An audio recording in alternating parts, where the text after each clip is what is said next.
Okay, so I've been a little sick, but I saw some new information for Elden Ring that seemed kind of important and wanted to cover it. It looks like we've got some new classes, and possibly the classes from the closed network test are not actually in the final released version of the game. Let's take a look here. Here's the classes, alright?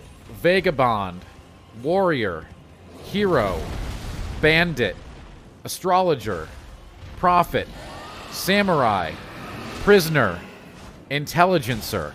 Now, these may have changed. Those were the classes I got to pick from.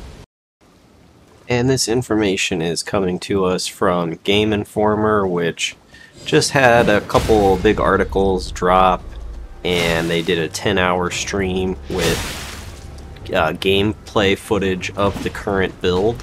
So I don't doubt that their information is accurate. And let's kind of break this down and see what we can piece together, maybe figure out based off this new information and the information that we had from the closed network test.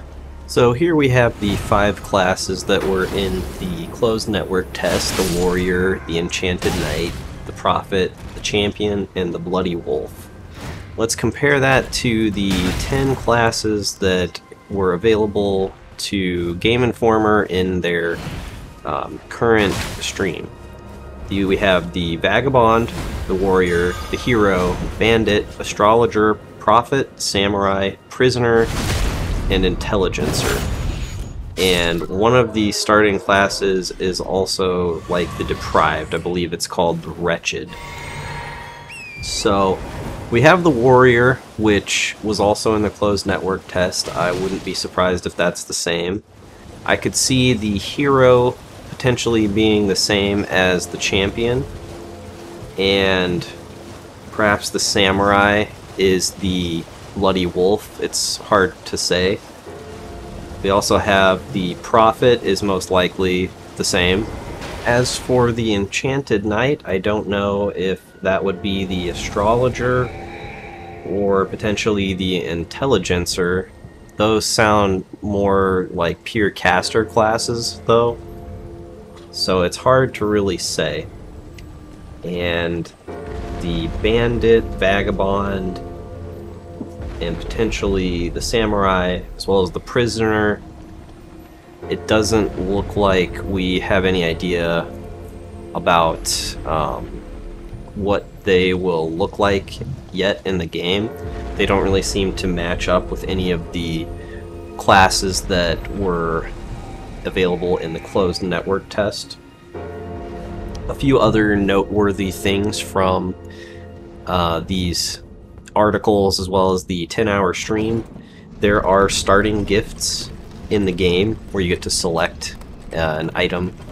This is pretty common in the From Software games, the Souls-like games, or Soulsborne games, excuse me.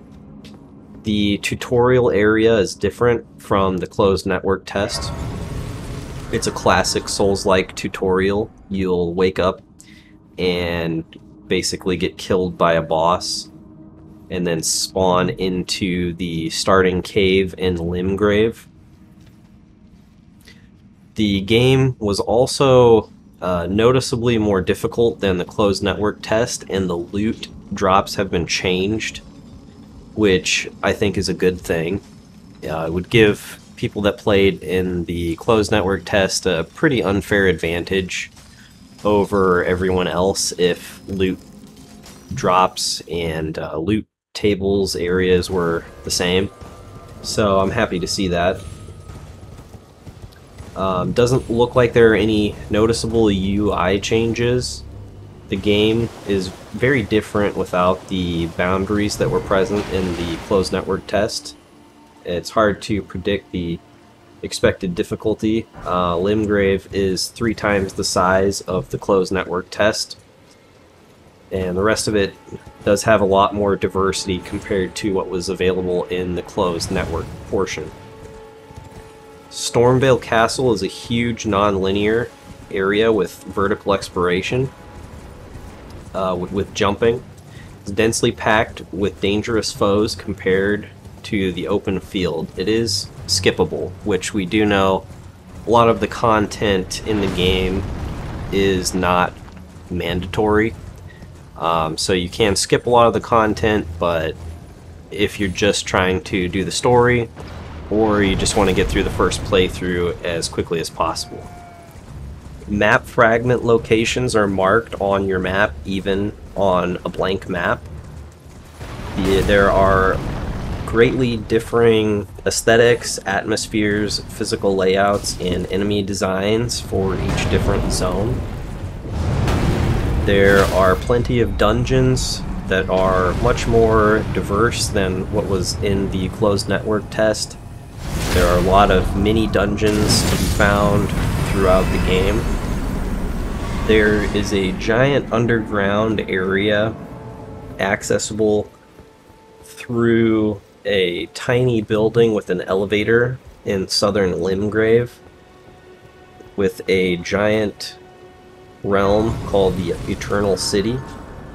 The ability to gain spirit summons is given by the Snow Witch, and the spirit summons can be upgraded by Rodrika the Spirit Tuner, which she will go to the hub after you find her.